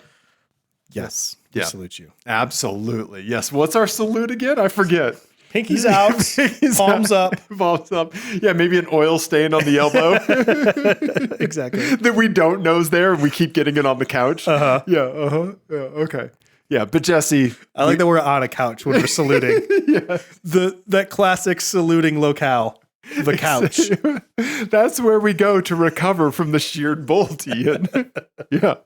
Yes. Jesse, we love you. Thank you for sending this in. Yes, absolutely. Yeah. Okay. All right. Let's see here. Our buddy Justin from New Zealand, Ian. Yes. Yeah. Yeah. Fantastic. Let me pull up the text here. This is a Lada for audio listeners in Ghostbusters form. Like, I love it when somebody Ghostbusterizes a car. Mm-hmm. Yeah. And this one works pretty well. It works great. To be honest. Yeah. So this is his 89 Lada wagon. He's in an event called the Gumboot Rally here in New Zealand. Twice a year, we go on a 2-day treasure hunt adventure with 50 to 70 cars exploring back roads. And there's always a theme for the events. This one was movies and television. I love it. Which is great. So I like that there's costume changes for the car every year. Yeah, right? It's great. Yeah. I'm slightly fascinated by Ladas. I've never driven one. Yeah. I've always wanted to. Yeah. Because I assume that they're a mix of terrible and intriguing. Right. It seems so bad that you feel like you need to experience it. Right. I assume it drives like a tractor, like a small tractor. Yeah. You know? Yeah. Yeah. Tractor hatchback. Right? Yeah. Yeah. But I want to experience it for myself. Right? Yeah. It to me, it seems like what furniture would drive like. Mm-hmm. Right? Like just an armoire. Yeah. Yeah. Yeah. Like you're driving a dresser down the road. Exactly. For some reason, that's the feeling I get. Mm-hmm. Yeah. Yeah. There's a very good indie video game that is kind of loosely based around a Lada. Uh-huh. I think it's called My Summer Car. Okay. It is kind of technically a survival game, but it's one of those games where you're just going to lose. You just kind of see how far you can go. Oh, okay. And it's very endearing, and you kind of fix up your Lada or your kind of like that vaguely Eastern European Russian-ish, car. Yeah. So that it makes me think of that. Yeah, My Summer Car. That's great. Yeah, and the physics are a little like kind of like Goat Simulator, kind of a little wonky. You got to grab something and like throw it in the boot, and it kind of like right. Okay. Yeah. So anyway, yeah, nice. Yeah. So thank you, Justin, for sending in your Lada. Definitely. Yeah, that is awesome. Yeah. Okay. Yeah. Mariah. Speaking of Abarths, Mariah, incredible badass friend of the show, sent in her Abarth. Ian, right? Yes. Yeah. Black with the red stripe. Yes. The correct color combination, I think, on that car. Yeah. I think really you go this or my white and black, right? Yeah. Yeah. Mariah has told us that she swapped mirror caps with a friend of hers that had the red Abarth. Oh, nice. Yeah, and that's how she got the red mirror caps. That's right? Genius. Yeah, good touch, right? Did you ever see that old meme going around like forever ago that was like somebody posted on like Craigslist or something that was like they had like a white truck, but it had a yellow hood. Oh, yes. Right? Yes. Yeah. It was like a meet cute. Yes. Yeah. Yeah. And somebody with the yellow truck and white hood. Like, yeah. Right? Yeah. Yeah. But yeah. So, Mariah, those wheels and tires are her autocross setup. Okay. Yeah. She slays it at autocross. She does really great. And here's the gray wheels with the winter setup on. Oh, that looks really good. I like the gray wheels on that. Right? Looks fantastic. Yeah. Yeah. Amazing car. Yeah. Thank you so much, Mariah, for sending this in and for your friendship and everything. Yeah. We absolutely really appreciate it for sure. Yeah. Yeah. Yeah. So, dude. Okay. I want to save this one for last. Okay. Yeah. Because I really like this one. Okay. Okay. So here we go. We made a great friend this year. Yeah. Ian. Our buddy Eric, aka Serrated Mobius, that runs the Flag Time podcast. Mm-hmm. Hilarious dude, We had him on the show. Yes. Mercedes-Benz tech. Yeah. The backstory is that I just came across one of his Instagram reels that was going viral, like during the pandemic, and it made me laugh so freaking much. I was crying. Mm-hmm. Yeah. And it's just absurd and weird. And he calls the series Out of Context Mercedes Technician. And it's, They're very funny. Yeah. Yes. Yeah. And we had a great time interviewing him as well. Yes. Yes. Fantastic guy. I love his perspective on on vehicle ownership, stuff like that. He's my sedan boy. We're old man sedan boys. Right. Right? Yeah. So here you go. Here is his E90 or not E90, E-Class. Yes. Yes, sedan. Yes. So this is the kind of like more old man spec. It has the slightly higher ride height. Mm-hmm. Yeah, this is the E350 if I'm not mistaken. Yeah. Yeah. Yeah. These things are great. I mean, bulletproof, going to last forever. Right? And, pretty. This is another one where I think actually like these lower spec ones look a little bit better as they age. Like the AMGs, I think, are sometimes a little overdone. Yeah. And these like normal ones look a little bit nicer. Right? Yeah. Yeah. One of the few cars I think that can pull off this color as well. You know what? That's a great point. Yeah, this kind of like lighter brown. The like almost champagne color. Yeah. I think you can do that on a Lexus, Right. a big Lexus, Yeah. or a big Mercedes, and end of list. Yeah. Yeah. Like the big 7 Series, the BMW 7 Series doesn't quite look so good with that. I agree. color, right? I agree. Yeah. As much as I like that car. Mm-hmm. Yeah. That needs to be in blue Right. or black. Yeah. Yeah. Right. Maybe some generations look good in green, Yeah. but the champagne color, E-Class or up, Yeah. Mercedes and Lexus LS, and end of list. Right. Right. Right. And and I love where this sits like color wise on that spectrum, because it is not champagne, but it kind of is, and yet it's also kind of brown. Yeah. It's not like that like late 90s Nissan champagne. Right. Yes. Right? Yeah. Right? Yep. Which only worked on like the 240 and the FX45 or so. Mm-hmm. Yeah. And Ish. just that on the FX, Yeah. right? Yeah. Or like brown. Yeah, like brown. Mm-hmm. Yeah. No.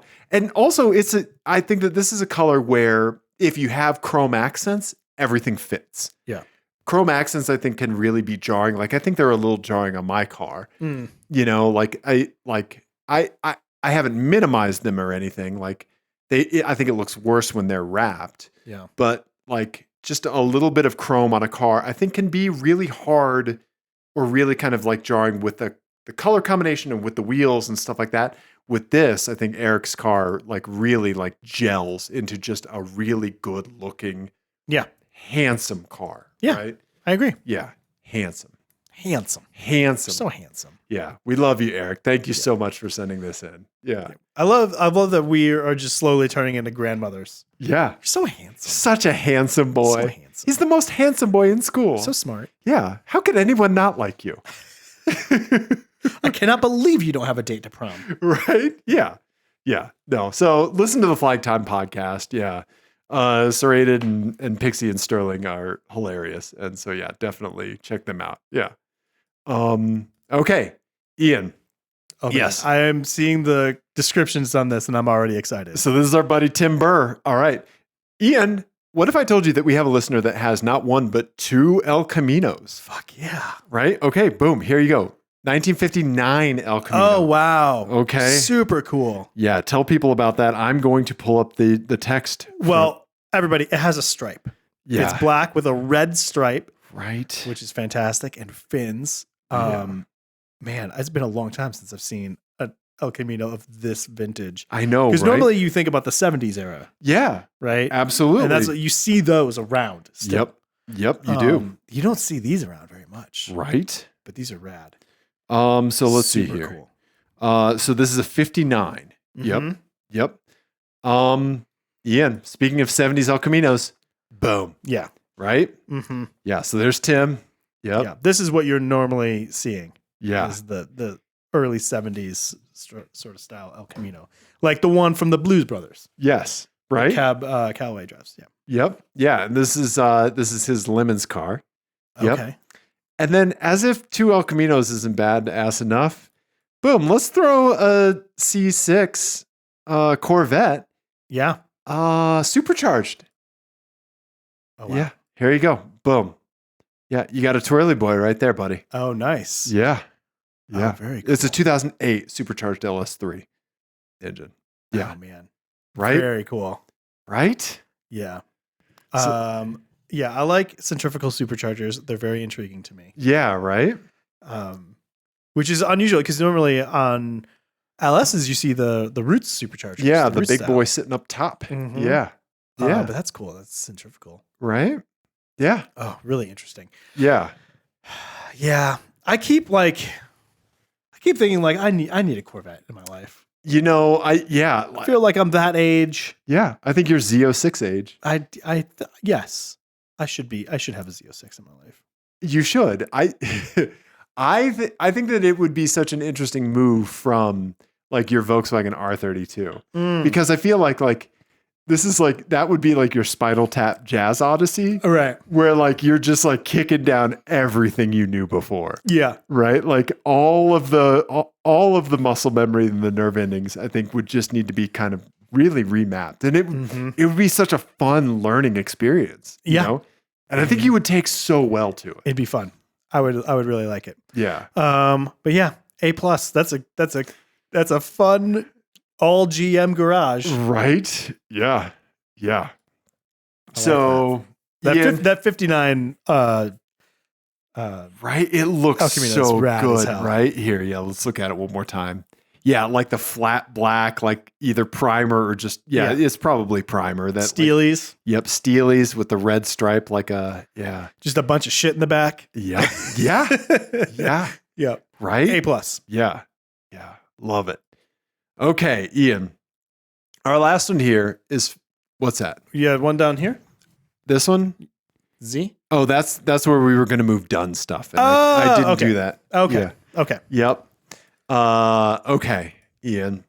So I want to give a shout out to our buddy Nate. Okay. Because he's been listening to the show for a real long time. Okay. And I think that this, I think Nate really embodies like if we just so much of what we talk about and the things that we hold true to us when it comes true to automotive enthusiasm. I think Nate embodies a lot of that, as does so many, all of our other listeners. Yeah. Right. I think Nate is an excellent example of it because I think, like our buddy PETA, one very interesting element of their kind of facet of the automotive enthusiasm is persistence. Right. And I think that there are obviously a lot of very persistent folks out there that keep cars running, that it is a labor of love, right? We're looking directly at you, Jan, through the computer. Right. Right. But Nate has not one, but two BMW M5s. Oh, shit. Okay. So first is the one that also our buddy PETA had at one point. Yeah. The E39 M5. Oh, Okay. one of the greatest cars ever made. Right. So cool. Right? Yeah. And, our friends know that it takes a lot to keep these running, right? So let me just pull up some of the text that Nate said. So, and thank you so much, Nate. Yeah, for sure. Yeah. If you want to drive Ian. Yeah, really appreciate that. Okay. So this is his daily driver. This is a 2001 E39 M5 silver. Oh, so cool. His vanity plate is Sabine S after Sabine Schmidt. Oh, nice. Yeah. RIP. Absolute legend. The car is titanium silver with a black heritage full leather interior. It'll pass 200,000 miles tomorrow on the way to my boyfriend's orchestra concert. Wow. Right? It's rusty underneath as I purchased it from Chicago for $12,500 in 2018. That's still a screaming deal on this car. Right? Yeah. He said it sits on a very rare 18-inch E39 specific style 71 wheel. made by an Italian company called Cromadora. They've made a few wheels for Ferrari models and a bunch of other automakers. Let's see here. He said he's worked on just about everything on this car. Rebuilt the engine himself after cylinder 3 rod bearings spun and took out the crankshaft. If you see Nate and V8 down there at the bottom, pull that one up. Yep, because there's Nate and the V8. Nice. Okay, right? Hell yeah. Yeah. Oh my God, Nate, I love this so much. He said, I worked on the engine nights and weekends at a buddy's shop, sleeping on the office floor on an air mattress while delivering pizzas about 12 hours a week. Wow. And working full-time as an elementary school librarian and IT support person. Whoa. Right? Absolutely labor of love. Yeah. Right? Nate, that is amazing. That's amazing. Yeah, it is really cool.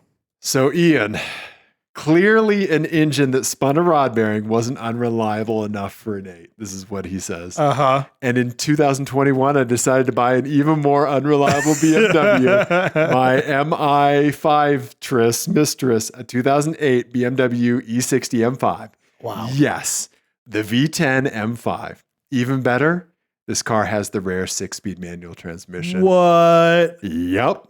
He bought the car from Georgia, not far from his aunt's house. Drove it back to his home in California without a license plate. Wow. Was never pulled over. Oh yeah, we'll get to that in a second. That's the starter. Oh, jeez. Okay.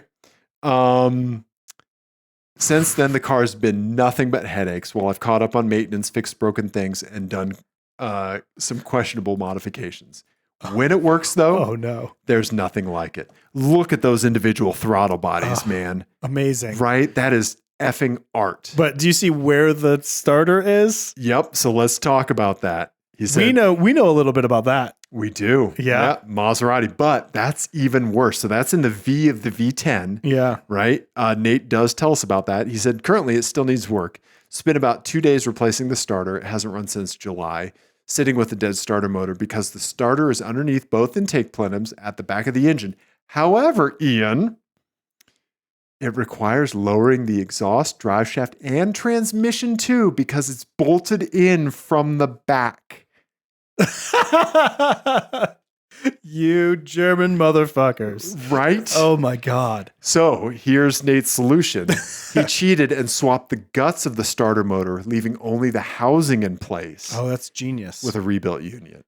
That's smart. Right? But I mean, that's basically what we had to do with because the Maserati was the same way. The starter is in the V of the V6, and we had to do that at Road America. Yep, we did. Yeah. Yeah. Oh man.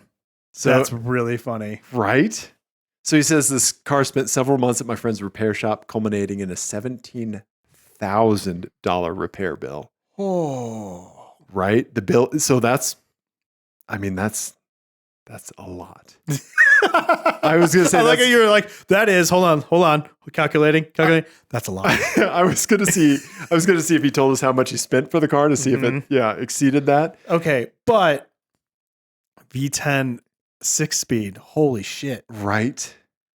Wow. So he said this, go to one of the, I think the number 5 picture the number 5 picture maybe. Yeah. Go this way. Yeah. There you go. After the starter. Yeah. One more. Keep going. Nope. Go back in. Abort. Yeah. Do the 5 one. Yeah. Do that one. No. Nope. Okay. Yeah, maybe. There's our buddy Nate. Yes. So, and we have a surprise for the last one. Don't pull up that one yet. Okay.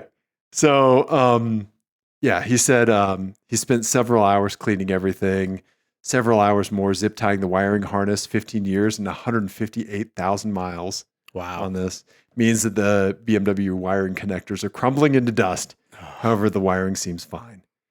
So, he says, thank you so much for years of content. It's been a pleasure to listen to you two week in, week out for such a long time. I hope you have a wonderful holiday season, can rest and relax with your loved ones. And now I'm not kidding. I have to go install this window regulator in my silver E39 M5 tonight before driving to the orchestra concert tomorrow. Cheers. This one. Yep. So then he said, and his E60's engine oil filter housing has started dribbling, so there's that to fix too. Okay. But that last one, Ian. Mm-hmm.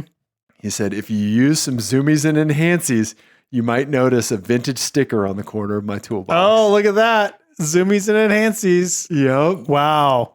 Yeah. So this is from when we were called Team Clear Coat. Right? That's a long time ago. We need to get him some new stickers. We definitely do. Yes. And Nate, I will send you new stickers myself. That's amazing. As I will anyone else that submitted cars for this. Yes. Right? Absolutely. Yes. So I will be reaching out back to you over text to get your address so that I can send you stickers. Absolutely. Thank you, Nate. This is so fantastic. Yeah. Yeah. And everybody, thank you for sending these in. I'm blown away. Honestly, I thought you were going to get like 2 submissions. Ian, we're so spoiled to have some folks that listen to our show. I'm so touched. Yeah. Yeah. It's fantastic. Yeah. Ian, your father touched me.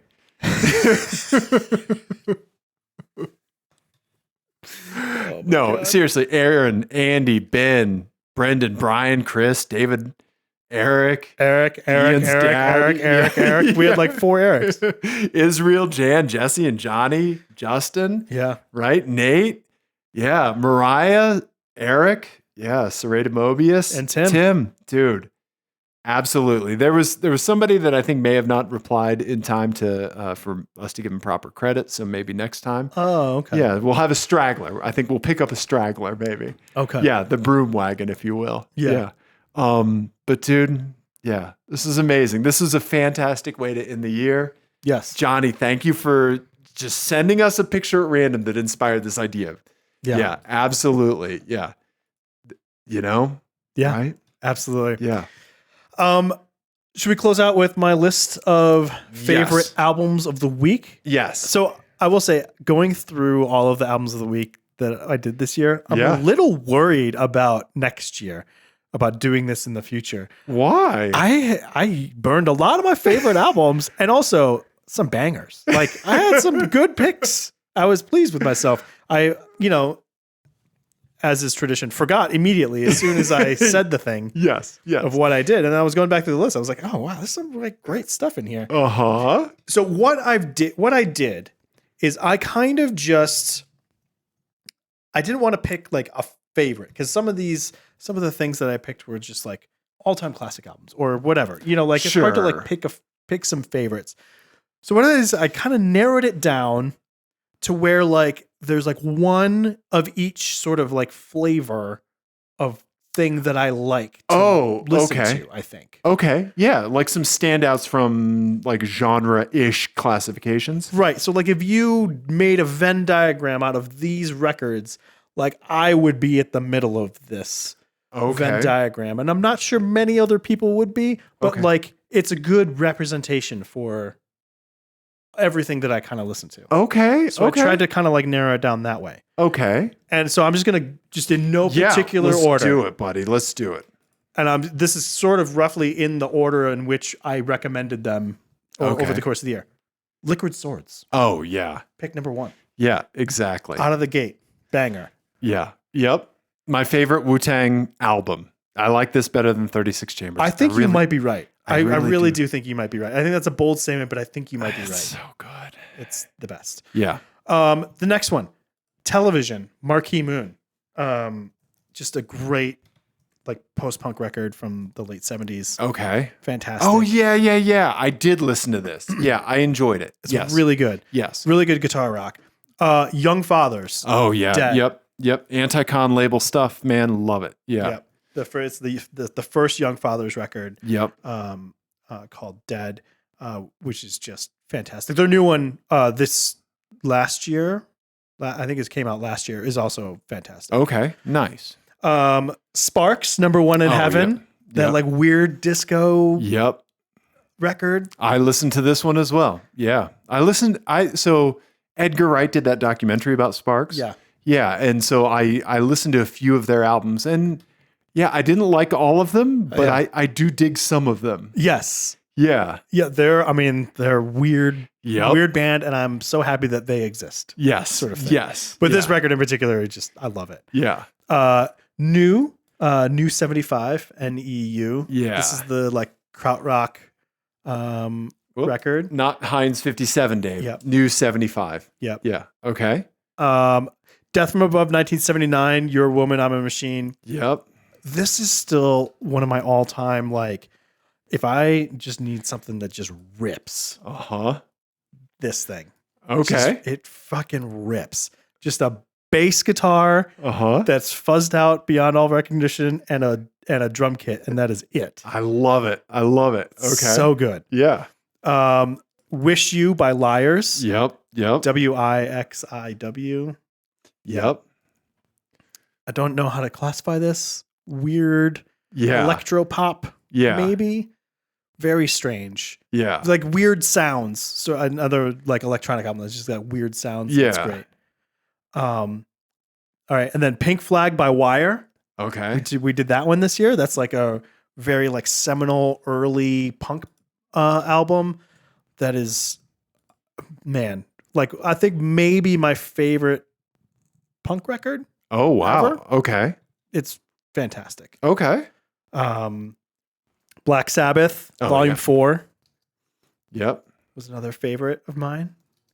I listened to this like on repeat this summer for some reason. And then we're going to close out. We have 3 more. So 2 kind of hip hop records, Avondale Bowling Club. Oh yeah. Which is that weird, like Australian, jazz hip hop record. Yep. Very introspective, very, like self-exposing lyrics. Yeah. And very, very good. I really like that one. Really cool. And the production on it is great. Like, I love the instrumentation on it. It's awesome. I think that there were a few albums that after you did them on the show that I texted you like the next day and told you I was listening to it. I'm sure this is one of them. The next one is definitely one that you did that with, which is Black Rock by the Black Keys. Yes. Oh yeah, BLAROC. Yes. Man, this thing, I almost sold this record. Yeah, because I would have been a huge mistake. I never listened to it. And then I put it on and I was like, oh yeah, this thing rules. Holy shit. Yeah. It's so good. Yep. Man, the production on it is so rad. Yeah. And like the voices you hear on it are so cool. Like people just dropping in like RZA just shows up. Right. Yeah. It's Pharaoh Monk. When was the last time you heard of that dude? Yeah. Right? I know. And he brings some freaking heat. Yeah. That's a great song. He's still turning out some great stuff. Yeah. So I went on a bit of a deep dive with Pharaoh there. Oh, really? Yeah. After listening to this. I'll have to check that out. Yeah. And then the last one is a jazz record. I really like this weird Japanese record. Posey, the Man Who Keeps Washing His Hands. Yes. Yeah. By Masabumi Kikuchi. Yeah. Yes. This one. Yeah. It's just really pretty. Yeah. Masambe Kikuchi and Mashihoko Hiko Togashi. Yes. Yeah. And Gary Peacock. Yes. Yeah. Cool 70s jazz record. Yeah. Great. Yeah. I think that's a solid summation of the Ian that I know and love. Just a little everything. Yeah. A little everything. Yeah. But these are my favorite recommendations that I made this year for album of the week. So if you want just like the condensed version, there you go. Yeah. Right. Yeah. The Reader's Digest of Ian's albums. Mm-hmm. Yeah. Dave. Ian. Another year. Buddy. It's only been 75. I know, right? Yeah. We're going to do this until we're 90. This episode was 10 years. I got to tell you, I haven't been publishing the podcast for a couple of years now. This is essentially creedthoughts.doc. Yes. This is just my way to talk to you every week. Yeah.